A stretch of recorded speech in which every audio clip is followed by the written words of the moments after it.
우리 이 시간에 양옆에 계신 분들을 바라보면서 우리 이렇게 한번 인사했으면 좋겠습니다. 잘생기셨네요. 아름다우십니다.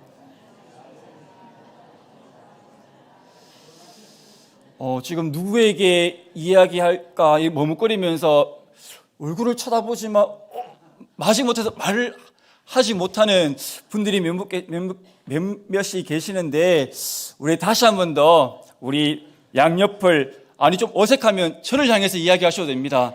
야, 목사 진짜 잘생겼다, 이렇게 인사하셔도 됩니다. 우리 다시 한 번 더 우리 양옆을 바라보면서 인사하시겠습니다.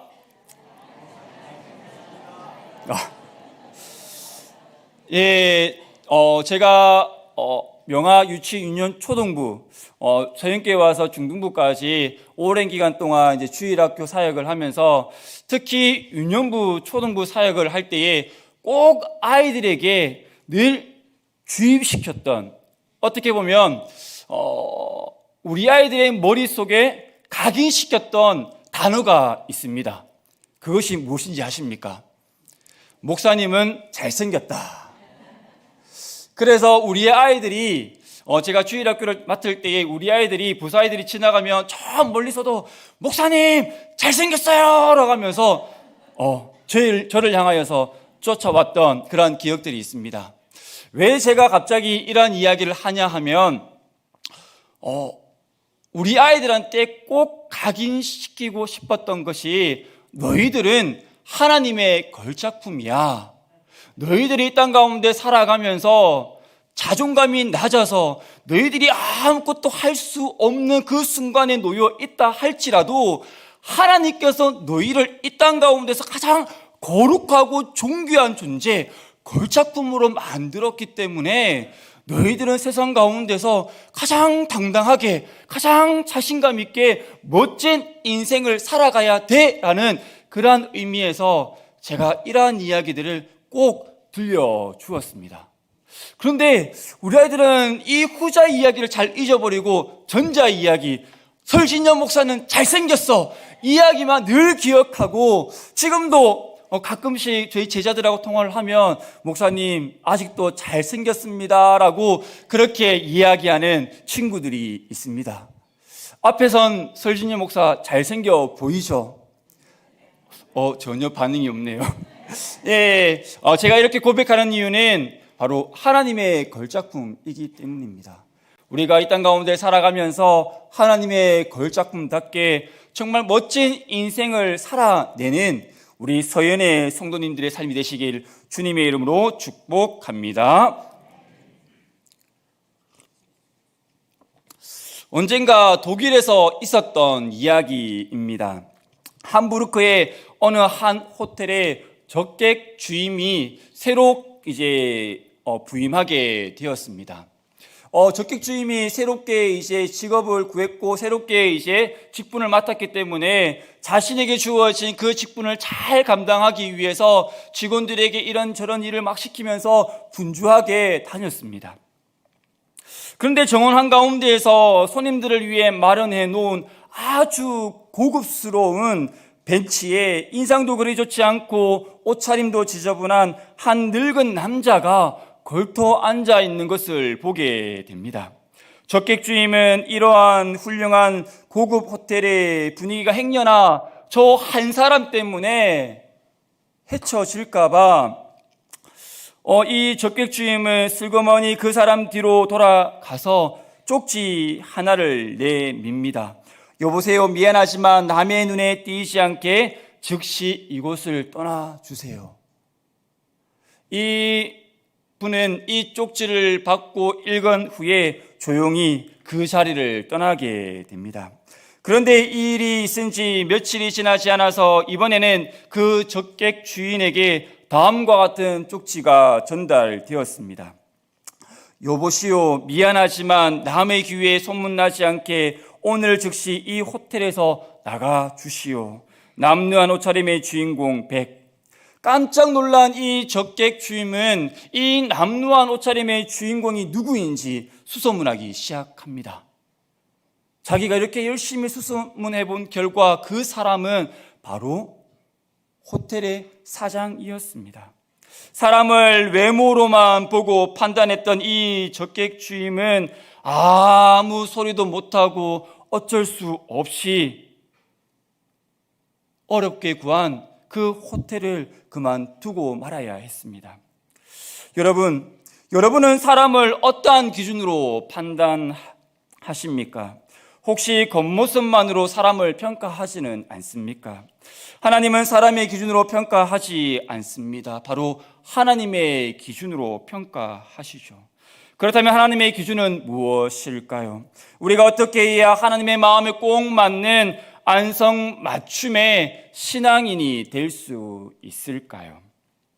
안성맞춤의 유래는 조선시대의 안성지방에서 유기를 잘 만드는 것에서부터 시작이 되었다라고 합니다. 유기란 녹그릇을 말하죠. 안성지방의 유기는 그냥 녹그릇이 아닙니다. 안성지방의 이 유기는 워낙 잘 만들어졌고 고급스럽게 만들어졌기 때문에 웬만한 가정에서는 구경하기조차 힘든 유기였다라고 합니다. 특별하게 주문해서 쓰여졌던 이 고급 그릇이었습니다. 그리고 안성지방에서 만든 이 유기가 얼마나 잘 만들어졌는지 그 모양이나 기교나 품질 면에서 언제나 주문하는 사람의 마음에 꼭 들었다라고 해서 안성맞춤이라는 말이 나왔다라고 합니다.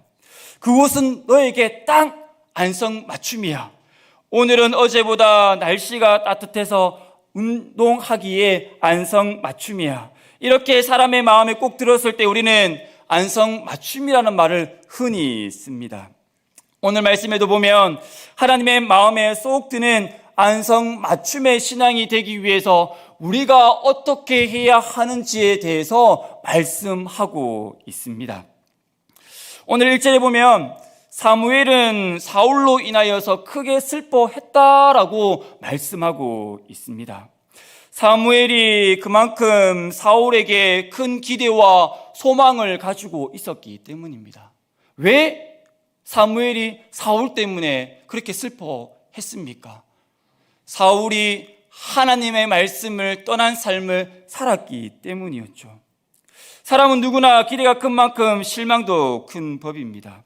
이렇듯 사람들은 변하기도 하고 실패하는 존재입니다. 하지만 하나님은 어떠한 분이십니까? 변함이 없으시고 실패함도 없으신 분이십니다.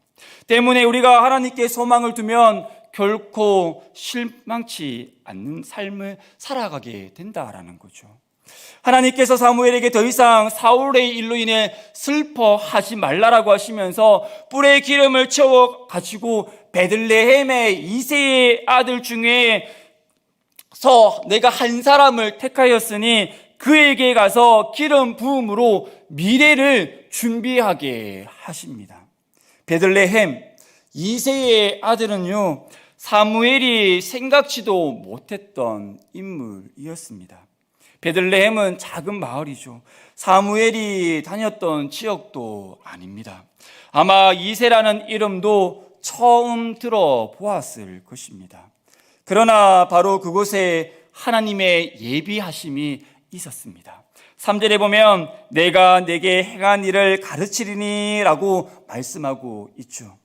내가 말할 때까지 기다리라는 겁니다. 지금 사무엘이 하나님의 말씀에 순종하여 나아가는데 모든 것을 다 알고 나아간 것이 아니었죠. 하나님께서 말씀하셨기에 그저 사무엘은 순종하며 나아갈 뿐이었습니다. 사랑하는 성도 여러분, 내가 지금까지 걸어온 길에서 알고 온 길이 있습니까? 알고 걸어온 길은 없습니다. 우리가 걸어가는 길은 다 알고 걸어가는 길이 아니라는 거죠. 하지만 하나님은 다 아십니다. 우리의 모든 상황과 우리의 모든 여건, 우리가 어떠한 삶을 살아가야 하는지, 우리가 어떤 처지에 있는지 하나님께서는 다 알고 계신다라는 거죠. 하나님의 계획 속에서 우리는 살아가야 하는 존재라는 겁니다. 사무엘이 이새의 아들들을 이제 제사에 청하게 됩니다. 제일 먼저 장자 엘리압이 이제 지나가게 되었죠. 아니, 장자 엘리압이 사무엘의 눈에 제일 먼저 눈에 들어왔다라고 표현할 수도 있습니다. 왜냐하면 그를 보자마자 직감이 왔기 때문입니다. 6절에 보면 사무엘이 엘리압을 보고 마음에 이르기를 여호와의 기름 부으실 자가 과연 주님 앞에 있도다라고 하면서 감탄하였습니다. 바로 이 젊은이구나라는 것이죠. 사무엘은 지금 연륜이 쌓일 만큼 쌓인 주님의 종이었습니다. 다시 말하면 사람을 보는 눈이 있을 만한 풍부한 인생의 경험과 나이가 무르익은 선지자라는 겁니다. 그런 사무엘의 눈에 엘리압이 괜찮아 보였다면 틀림없었을 것입니다. 그런데 하나님의 기준으로 볼 땐 아니라는 거죠. 내가 사람을 보는 것은 사람과 같지 않다라고 하시며 사람의 기준, 외모를 보지 말라라고 하십니다. 그렇다면 여러분, 이렇게 외모를 보고 사람을 판단하는 것은 사무엘 뿐일까요? 그렇지 않습니다. 사람은 누구나 다 사람의 외모를 보고 판단합니다. 옛날이나 오늘날이나 누구나 다 일단 사람이 체격이 좋고 키가 크고 정말 잘생기면 플러스 요인이 되어지죠. 취업을 하는 데에도 유리한 것을 보게 됩니다.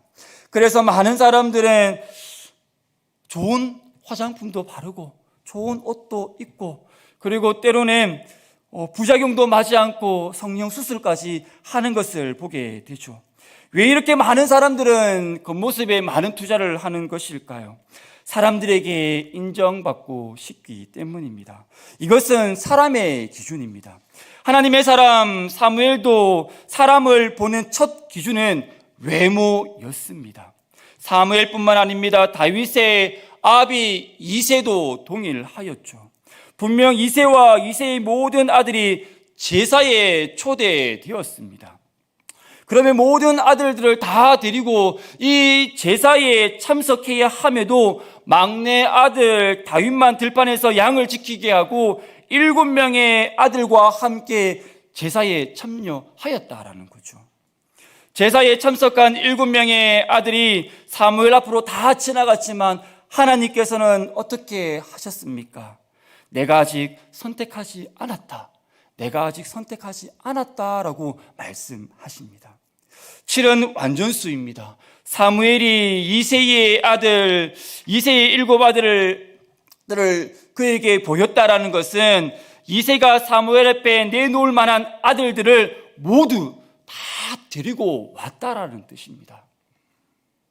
하지만 하나님은 이새가 데리고 온 아들들 가운데서 선택하지 않으셨죠. 사무엘은 묻습니다. 11절에 보면 내 아들들이 다 여기에 있느냐? 이새가 말하였죠. 막내가 남아있는데 그는 양을 지키는 자이다. 원어로 보면 그는 양을 지키나이다. 이 앞에 보라라는 이 말이 생략되어 있습니다. 이 보라라는 말은 특별히 문장의 서두에 사용되어 문장의 의미를 강조할 때에 사용됩니다.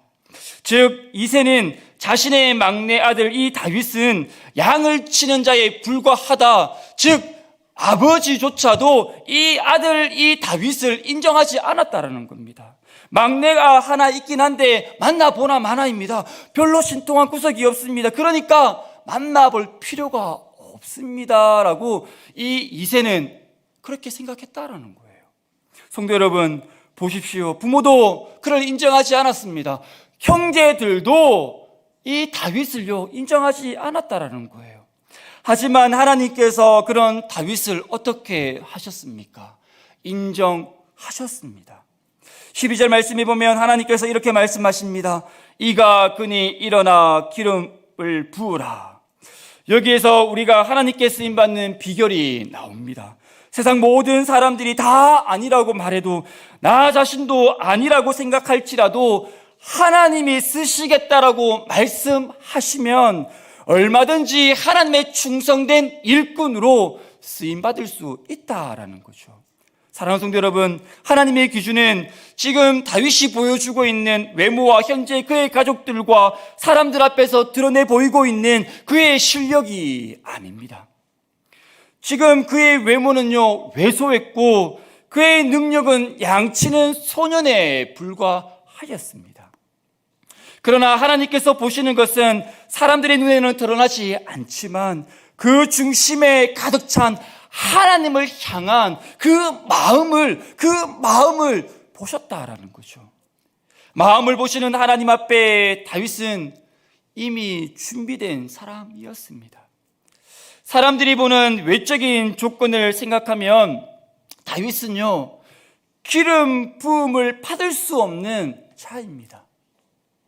그러나 마음을 보시는 하나님으로 인하여 그는 기름 부음을 받았고 미래를 준비하는 사람이 되었습니다. 사무엘이 다윗에게 기름을 붓고 난 이후에 얼마 되지 않아 그의 잠재력이 드러나게 되었죠. 골리앗과의 이 싸움에서 그의 진짜 실력이 드러나게 됩니다. 천하장사 골리앗 앞에서 사울 왕과 이스라엘의 군사들은 어떻게 하였습니까? 겁먹고 무서워서 숨어 버렸습니다. 도망을 쳐 버렸습니다. 그때 다윗이 등장하였다라는 거죠. 아직 어린 다윗이 사울 왕에게 이렇게 고백합니다. 사무엘상 17장 37절입니다. 여호와께서 나를 사자의 발톱과 고모의 발톱에서 건져내셨은즉 나를 이 블레셋 사람의 손에서도 건져내시리이다. 내가 해보겠다라는 것이 아니죠. 하나님이 그렇게 해 주실 것이라는 믿음의 고백입니다. 부모의 눈에는 누구만 보입니까? 자녀만 보이죠. 하나님의 사람의 눈에는요, 하나님만 보인다라는 겁니다.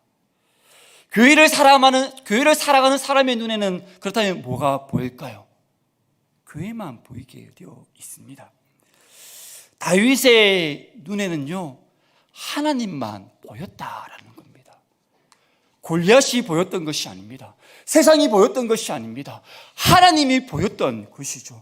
골리앗 앞에선 다윗은요, 다시 한 번 더 고백합니다. 너는 칼과 창과 단창으로 내게 나오구냐? 나는 만군의 여호와의 이름으로 내게 나아가노라. 여호와의 구원하심이 칼과 창에 있지 아니함을 이 무리에게 알게 하리라. 전쟁은 여호와께 속한 것인즉 그가 너희를 우리 손에 넘기시리라. 성도 여러분, 지금 다윗의 중심에 무엇이 있습니까? 하나님만 있습니다.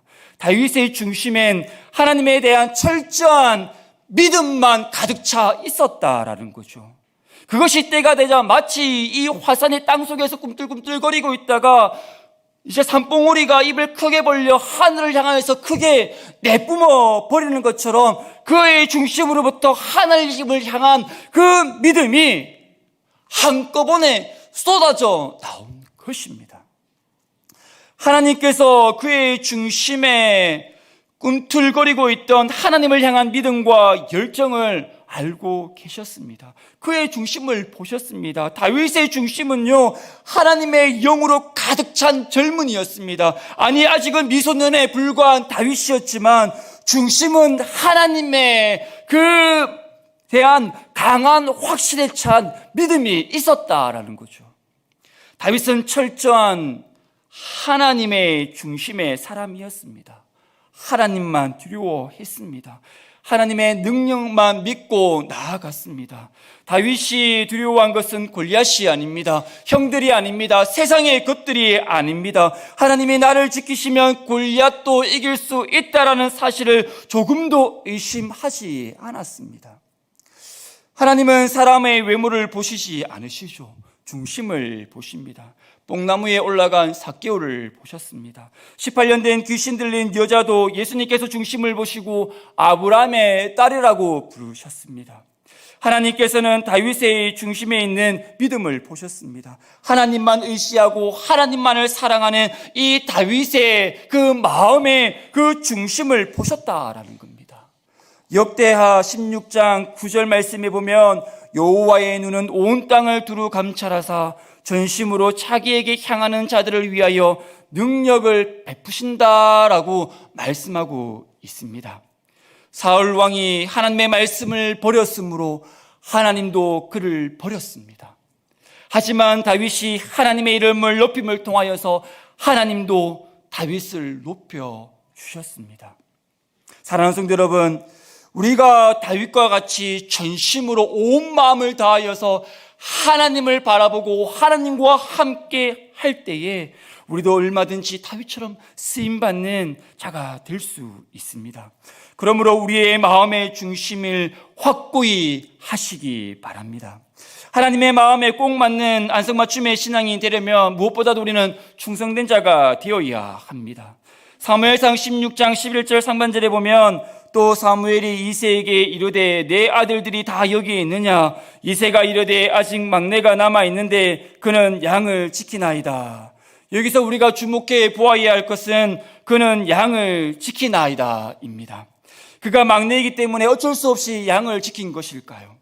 아닙니다. 자신에게 주어진 일이기 때문에 이 다윗은 열심을 다해 평소에 해왔던 그 일들을 묵묵히 감당하였던 것입니다.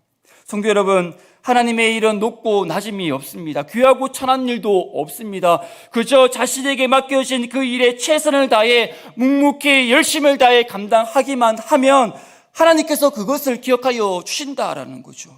성경에도 보면 하나님이 쓰신 사람들은 한결같이 자신의 일에 충성을 다했던 사람임을 보게 됩니다. 사무엘이 성전에서 자신이 맡은 그 일에 충성스럽게 감당하고 있을 때에, 엘리사는 밭에서 이제 밭을 갈고 있을 때에, 베드로는 바다에서 그물을 던지고 있을 때에, 세린마태는 세관에 앉아 있을 때에 하나님께서는 그들을 불러 사용하셨습니다. 하나님은 자신의 일을 성실하게 수행하는 그 사람의 마음을 보신다라는 거죠. 적은 일에 충성된 자가 큰 일에도 충성되다 하셨습니다. 전설에 나오는 이야기인데 지금의 지혜의 임금으로 알려진 솔로몬의 이야기입니다. 솔로몬이 하루는 성전 건축의 현장에 이제 방문하게 되었습니다. 그리고 일꾼들을 둘러보면서 이제 한 일꾼에게 이렇게 질문을 합니다. 왜 당신은 여기에서 일을 하고 있습니까? 그때 한 일꾼은 이렇게 대답을 하겠습니다. 그야 뭐 배운 것도 없고 그럭저럭 살려고 하다 보니 죽지 못해서 하고 있습니다. 그리고 솔로몬은 또 얼마쯤 가다가 또 다른 일꾼에게 똑같이 물었습니다. 그 일꾼은 배운 도둑질이 일하는 것뿐이고 또 놀고 먹을 수가 없어서 그럭저럭 한 세월을 보내기 위해서 지금 일을 하고 있습니다. 그러다가 왕은 얼마쯤 가다가 헤어진 옷을 입고 일을 하는 청년에게 똑같은 질문을 했습니다. 그때 청년은 대답하기를 왜 내가 여기서 일을 하냐고요? 나는 여기서 일을 하는 것이 정말 신이 납니다. 자, 보세요. 나는 지금 하늘나라의 영광을 이 땅 위에 드러내는 성전을 바로 이 손으로 돌을 쌓고 있잖아요. 이 손으로 쌓는 이 벽돌 한 장이 이 위대한 성전의 작은 부분일지라도 큰 일을 이룬다는 것이 얼마나 대단한 일입니까? 이 청년은 그렇게 왕에게 고백하였습니다. 결국 솔로몬 왕은 그 젊은 청년에게 더 큰 일을 맡겼다는 전설의 이야기가 있습니다. 다윗이 하나님께 쓰임받게 된 이유는 목자로서 그 역할을 충실히 감당하였기 때문입니다. 다윗이 돌본 이 양은 누구의 양입니까? 자기의 양이 아니었죠. 아버지의 양입니다. 이 양들은 어찌 보면 자신에게 어찌 보면 유산으로 오지 못할 수도 있는 양들입니다. 왜죠? 형들이 아직 많이 있었기 때문입니다. 그래서 자신의 몫이 안 될 수도 있었다라는 거죠. 그리고 아버지와 형들이 이 다윗을 인정하지 않았기 때문입니다. 그럼에도 불구하고 이 다윗은 자신에게 주어진 그 일을 묵묵히 열심을 다해 지켰다라는 겁니다. 사자나 곰 같은 사나운 짐승이 다가와도 목숨을 걸고 양을 지키기 위해 전력을 다하였습니다. 골리앗 앞에 섰을 때 갑자기 그의 재주가 나타난 것이 아니었죠. 그는 양을 지키기 위해 물맷돌질을 열심히 하였습니다. 아마 수백 번, 수천 번, 수만 번 하였을 것입니다. 그러면서 자신이 맡은 책임에 대해서 인식하고 준비했던 인물이었습니다. 사랑하는 성도 여러분, 하나님의 택하심을 입으려면 내가 지금 있는 자리가 최고의 자리임을 알고 충성해야 합니다. 이것이 되지 않으면 그 어떠한 것도 맡길 수가 없습니다. 그 어떠한 일도 감당할 수가 없다라는 거죠. 하나님은 가장 낮은 자리에 있는 사람을 가장 높은 자리에, 가장 높은 자리에 있는 사람을 가장 낮은 자리에 앉게 하실 수 있는 분이시죠. 왜입니까? 하나님이 최종 인사권자이기 때문입니다. 그렇기 때문에 나의 삶을 하나님께 맡기며 나의 길을 걸어가야 합니다. 내가 있는 현재의 자리에서 남이 알아주든 알아주지 않든 자신의 자리에서 충성을 다하는 사람을 하나님께서 쓰신다라는 것을 꼭 기억하시기 바랍니다. 그리고 마지막으로 하나님의 마음에 꼭 맞는 안성맞춤의 신앙인이 되려면 겸손해야 합니다. 사울 왕이 버림받았던 그 이유가 무엇입니까? 자신의 한계를 몰랐기 때문입니다. 제사장의 직무를 왕인 자신이 대신 해도 된다라고 그는 착각을 하였죠. 뿐만 아니라 갈매산에 자신을 위한 성전 기념비도 세웠습니다. 처음 왕이 될 때는 어떠한 모습이었습니까? 겸손한 자였습니다. 그런데 그가 왕이 되면서 변하여 교만한 자가 되었죠. 이처럼 교만한 사울 왕을 하나님께서는 버릴 수밖에 없으셨습니다. 하나님의 마음에 꼭 맞는 안성맞춤의 신앙인이 되려면 겸손해야 한다라는 거죠. 이것은 하나님이 매우 귀히 여기시는 마음입니다.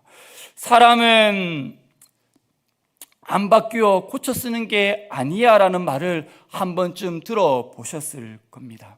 사람은 안 바뀐다라는 겁니다. 그런데 하나님께서 쓰시고자 하는 사람은요, 하나님께서 연단시켜서라도 쓰신다라는 거죠. 그 연단과 훈련이 때로는 40년이 걸릴 수도 있고요, 80년이 걸릴 수도 있습니다. 하나님은 겸손의 그릇이 갖추어졌을 때에 하나님께서 그 사람을 통하여서 하나님의 일을 해 나가시는 분이십니다. 다윗은 시중일관 하나님 앞에 겸손하여 하나님의 마음 맞는 사람이라는 인정을 받게 되었죠. 다윗은 우리와 똑같이 실수와 허물이 많은 사람이었습니다. 그러나 다윗은 겸손하여 즉시 회개하는 사람이었습니다. 회개하는 정직함이 있었습니다. 특별히 그의 회개에는요, 절대로 변명함이 없었습니다. 책임을 남에게 돌리지 않았습니다. 환경을 탓하지 않았습니다. 흔히 말하는 인간이기 때문에라는 말조차도 하지 않았습니다. 다윗은 모든 것을 하나님께 온전히 맡기고 순종하여 겸손히 하나님 앞에 나아갔던 자였습니다. 우리가 잘 알고 있는 것처럼 10여 년 동안 사울 왕이 다윗을 죽이려고 쫓아다녔지만 다윗은 그러한 가운데서 얼마든지 이 사울을 죽일 기회가 있었습니다. 하지만 이 다윗은 죽일 기회가 있었음에도 불구하고 끝까지 기름 부음 받은 주의 종으로 섬겼다라는 거죠. 이것이 바로 다윗의 신앙이요, 겸손임을 보게 됩니다. 시편 131편에 보면 다윗의 진실한 고백이 담겨져 있습니다. 1절과 2절 말씀입니다. 제가 한번 읽어드리겠습니다. 여호와여, 내 마음이 교만하지 아니하고 내 눈이 오만하지 아니하오며 내가 큰 일과 감당하지 못할 놀라운 일을 하려고 힘쓰지 아니하나이다. 실로 내가 내 영혼으로 고요하고 평온하게 하기를 젖된 아이가 그의 어머니 품에 있음 같게 하였나니 내 영혼이 젖된 아이와 같도다. 다윗이 하나님께 나는 겸손합니다. 나는 이적을 바라지 않습니다. 큰 일도 바라지 않습니다. 다만 하나님 앞에 어린아이와 같습니다라는 믿음의 고백입니다. 다윗은 아주 진실하고 정직한 믿음의 사람이었습니다. 베드로전서 5장 6절 말씀에 보면 그러므로 하나님의 능하신 손 아래에서 겸손하라. 때가 되면 너희를 높이시리라. 하나님은요, 겸손한 사람을 높이십니다. 사랑하는 성도 여러분, 상자 안에 금이 있으면 금상자이기 때문에 사람들은 그 상자를 귀히 여기게 됩니다. 반대로 같은 상자라 할지라도 그 안에 썩은 것이나 오물이 있으면 그 상자는 어떻게 취급합니까? 짓밟아 버립니다. 그냥 내다 버리게 된다라는 거죠. 결국 무엇이 담겨져 있느냐, 무엇이 담겨져 있느냐가 중요합니다. 우리의 마음도 마찬가지입니다. 우리의 마음에 무엇을 담느냐가 중요합니다. 여러분의 마음의 상자에는 무엇이 담겨져 있습니까? 사랑하는 성도 여러분, 하나님의 마음에 꼭 맞는 안성맞춤의 신앙인이 되려면 하나님의 기준으로 세상을 바라보며 충성과 겸손한 마음으로 하나님께서 우리에게 맡기신 사명을 감당하면 됩니다. 우리 서인의 가족들 모두가 하나님의 마음에 꼭 맞는 안성맞춤의 신앙인이 되시길 주님의 이름으로 축복합니다. 아멘.